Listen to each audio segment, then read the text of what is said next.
I'm going to show you how to tie the midshipman's hitch. The midshipman's hitch is a good knot to create a sliding knot to adjust a loop while still being able to take a heck of a lot of load. It's a good alternative to the taut line hitch. Make sure you start with a lot of slack on the running end because you're going to need it.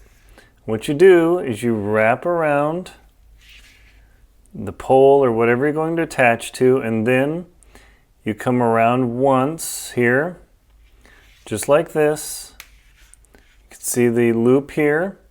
And then when you come around again, instead of being on the outside like the taut line hitch, you come around the inside between your first loop. Okay, and there you go. So you can create a little crisscross there.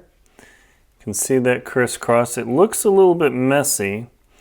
And then continue around with the running end here. And then you finish off with the classic clove hitch.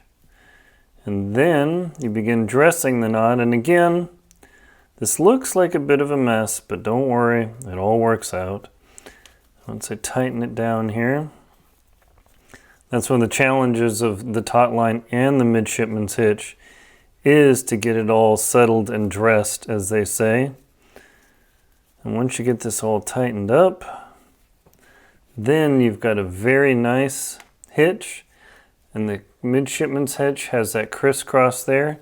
And now, once I get it tightened enough, and it does take some work to get this bad boy tight, trust me. You gotta really work this thing over. But once you get it tight, it will slide when you just grab the knot. But when you pull, oh, hopefully I don't knock my camera. Barely, it takes a lot of force to get it to pull and drag, yet it's very, very easy to adjust.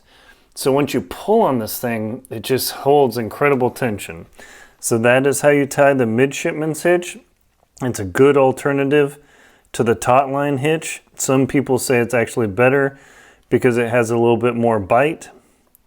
The jury's out on that.